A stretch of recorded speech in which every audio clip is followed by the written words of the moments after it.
On peut distinguer trois types principaux de stigmatisation. La stigmatisation sociale, la stigmatisation structurelle et la stigmatisation internalisée. En termes de stigmatisation structurelle, ce sont par exemple les politiques d'aménagement et de transport urbain, accessibilité et coût des lieux de loisirs. Bonjour. Bonjour. Je viens pour le cours. Super. Alors, avant de monter sur le bateau, il va falloir que je vous fasse essayer un gilet pour des raisons de sécurité. Très bien. Donc, je suis ici. Ok, c'est parti. Oula. Ah ouais. C'est un peu petit. C'est un peu petit. Vous n'avez pas plus grand? Malheureusement, c'est la plus grande taille que j'ai. Alors peut-être faire 100. Alors ça, malheureusement, j'ai vraiment pas le droit. C'est pour des questions de sécurité. Nous, on n'a pas reçu de plus grande taille que celle-ci. Ok, vous trouvez normal que j'ai pas le droit de monter sur le bateau parce qu'il n'y a pas de gilet à ma taille? Non, non, vous avez raison. Ouais. Je suis vraiment navrée. Ok, Écoutez, on va faire comme ça. Passez demain et on trouvera une solution. d'accord. Ok. Bon, ben, je vous rends ça du coup. Merci. Bon, ben, bonne journée. Bonne journée, désolée encore. Au revoir. La stigmatisation internalisée est autre. Comment est-ce que cette stigmatisation devient-elle internalisée? Tout d'abord, une étiquette de déviant est attribuée à un individu par d'autres personnes au cours d'interactions sociales. Ensuite, l'individu se trouve réduit à son étiquette, le stigmate, et ses autres qualités, son histoire, sa personnalité s'effacent derrière la caractéristique stigmatisante. C'est-à-dire, c'est un gros, ça peut être un fou, un handicapé, mais là, c'est un gros. Cette étiquette, alors, va justifier une série de discriminations sociales. Et ça, c'est vraiment l'effet objectif. Le stigmatisé finit par intérioriser cette dévalorisation. Et ça, c'est l'effet subjectif. Et le piège se referme sur la personne lorsque le stigmatisé trouve normal d'être considéré de la sorte, lorsqu'il considère légitime les traitements discriminatoires qu'il subit. Il passe de victime à coupable. Il est responsable de sa situation. Eurobesitas a développé des ateliers pour faire face à cette stigmatisation. Et ces ateliers sont basés sur les méthodes d'un sociologue qui a étudié toute sa vie la stigmatisation, un Américain qui s'appelle Jeffrey Sobal. La première chose, le premier volet, c'est la reconnaissance, la prise de conscience du fait que l'obésité est stigmatisée. Comment est-ce qu'on le vit? Comment est-ce qu'on l'a perçu? Comment est-ce qu'on a vécu ses conséquences? Il faut une compréhension de cette stigmatisation. La stigmatisation, c'est terrible. C'est le jugement des autres, c'est le fait qu'on se sente inférieur, que en fait, notre corps, notre enveloppe charnelle soit un poids, c'est le bon terme, pour vivre en fait, tout simplement.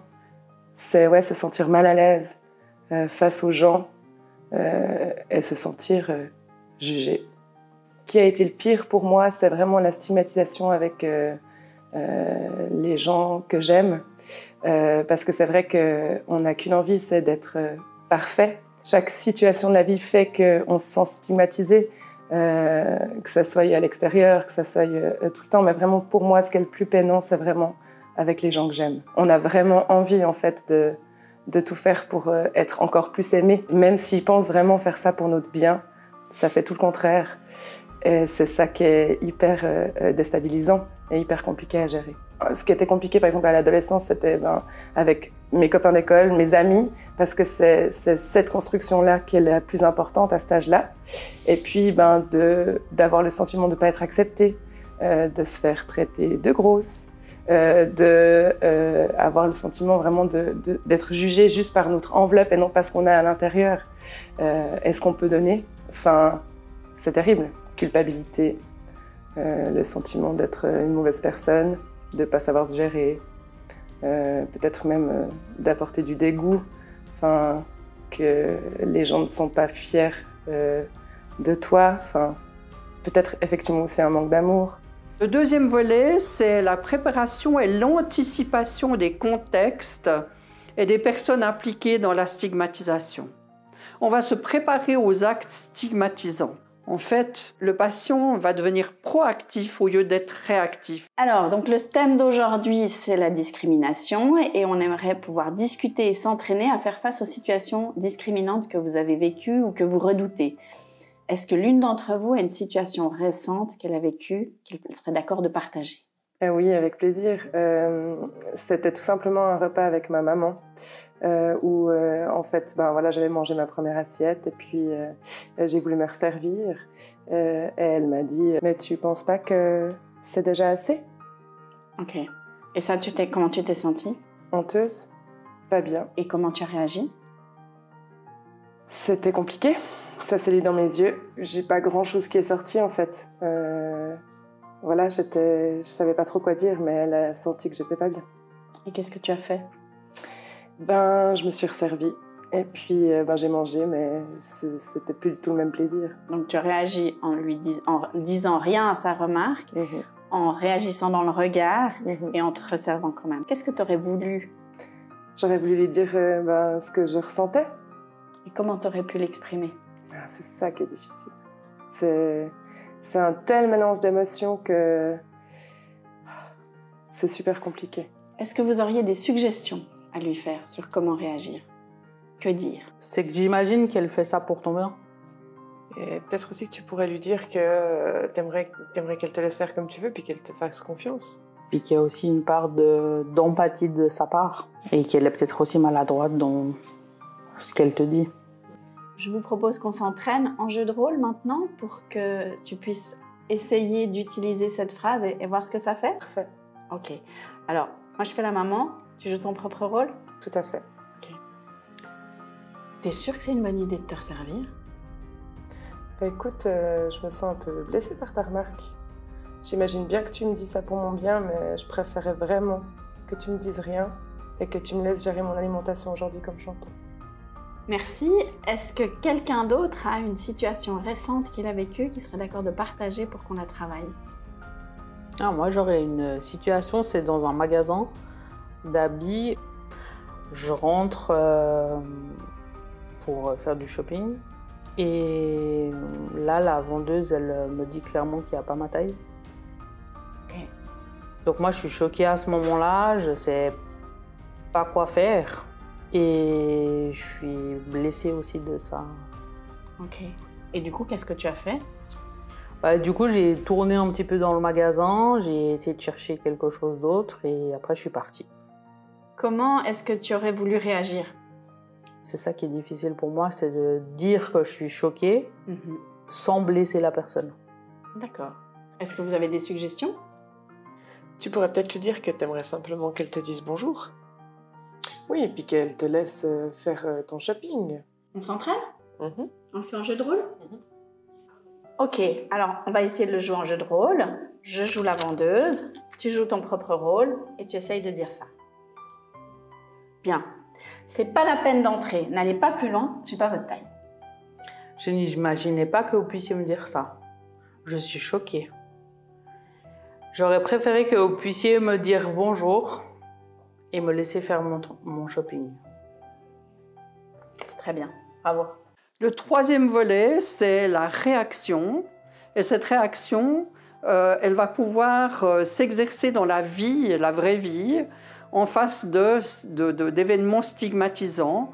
Et le patient pourra être proactif puisqu'il l'a déjà exercé dans l'atelier précédent.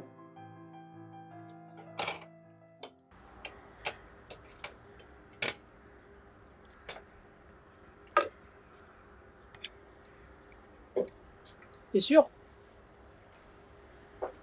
De quoi? Je crois pas que t'as assez mangé là. Laisse-moi gérer, s'il te plaît. D'accord? Ça me blesse, en fait, ce que tu me dis. Je sais que c'est pour mon bien, mais laisse-moi gérer.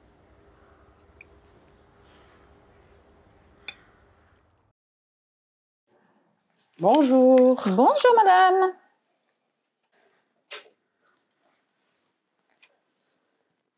Je peux vous aider madame? Non, ça ira, c'est gentil, merci. Je pense qu'il est totalement inutile que vous ayez plus loin dans la boutique parce qu'il n'y a rien à votre taille ici. Hein. En fait, j'aurais préféré d'abord faire un tour de votre boutique et puis j'aurais surtout aimé que vous me le disiez d'une manière plus respectueuse. Hein. Bah écoutez, c'est comme ça. Hein. Ouais, bah, bonne journée. Au revoir.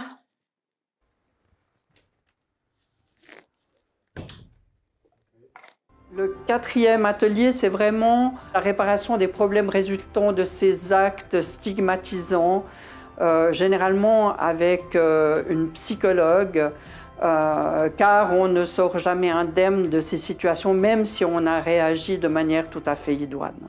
Bien, bonjour à toutes. On se retrouve aujourd'hui à l'atelier qui va être aujourd'hui centré sur la réparation.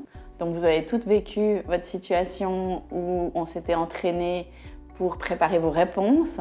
J'aimerais aujourd'hui qu'on puisse débriefer, qu'on puisse voir comment ça s'est passé, comment vous vous êtes sentis et s'il y a encore des choses à améliorer pour que si ça se reproduit, vous puissiez faire face avec sérénité. Du coup, qui est-ce qui serait d'accord de commencer? Pourquoi pas moi? Après, comment tu t'es sentie? Soulagée d'un poids parce que j'ai pu dire ce que je pensais. Okay. C'est vrai que dans ce genre de situation, j'ai plutôt tendance à me renfermer sur moi-même et à croire ce que l'autre me dit. Et puis, du coup, de me sentir pas bien du tout, en fait. De me sentir grosse. Alors que si tu n'avais pas pu dire tout ça, tu te serais sentie grosse et quoi d'autre? C'est ça, grosse. Et puis, quelqu'un de faible qui n'arrive pas à se stopper face à la nourriture, qui ingère en fait sans vraiment réfléchir, et puis tout ce qu'on essaye de me faire croire en fait. Donc il y a une grande différence entre maintenant qu'on a préparé ce genre de situation, les réponses que tu peux donner, et puis comment ça se passait avant. Oui. Par rapport à ce que tu as pu faire, quelle amélioration tu pourrais apporter pour que si ça se reproduit, si une situation similaire se reproduit dans ton entourage, que tu puisses te sentir encore mieux?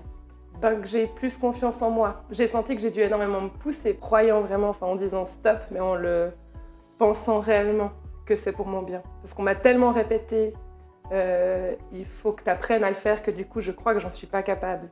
Ok, donc s'entraîner, s'exercer, c'est important, effectivement. C'est hyper important d'avoir conscience quand ça se produit. Donc repérer, c'est une étape d'ailleurs, de repérer les situations où ça se produit et du coup de plus les laisser filer comme ça, mais vraiment les repérer, les analyser, pourquoi pas en parler à quelqu'un pour justement que ça se passe plus dans le silence, que ça se passe plus dans le noir et qu'on l'ignore.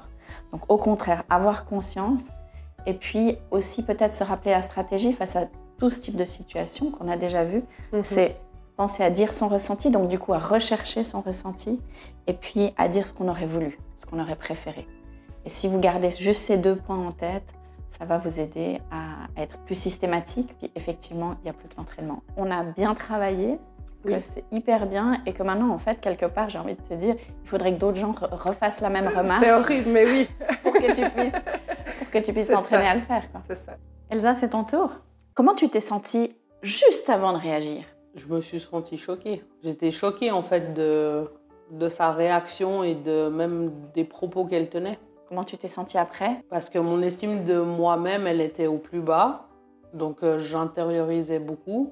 Et puis là maintenant, de pouvoir le dire, j'aurais bien aimé qu'elle me le dise autrement. Mon estime, c'est elle a grandi. Ça veut dire que réagir, ça aide à faire face à la stigmatisation et à se sentir bien malgré des phrases stigmatisantes?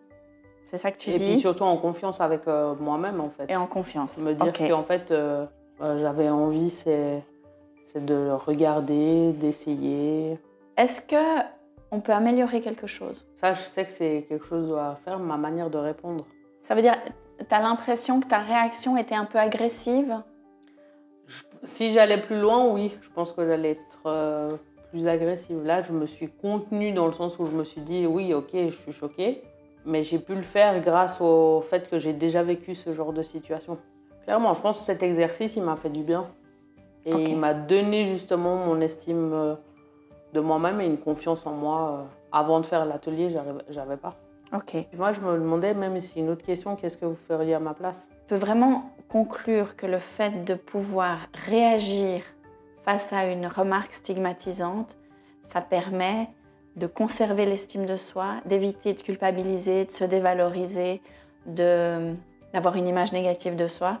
Et ça permet aussi de se positionner beaucoup mieux face aux autres pour se faire respecter, pour leur apprendre le respect et pour éviter de banaliser cette grossophobie ordinaire qui se passe à travers des petits échanges comme ça. C'est des petites situations qui sont soi-disant anodines, alors qu'en fait, ça peut être dévastateur. Donc bravo d'avoir fait ce travail, bravo d'avoir participé à cet atelier, c'est vraiment super. La stigmatisation et la discrimination dont sont victimes les personnes en surpoids induisent de la stigmatisation internalisée. Des études ont démontré que celle-ci augmente le risque d'échec thérapeutique. Il s'avère donc indispensable de la rechercher et de la traiter avant toute prise en charge de l'obésité. Restaurer l'estime de soi et penser les blessures engendrées par la stigmatisation est essentiel.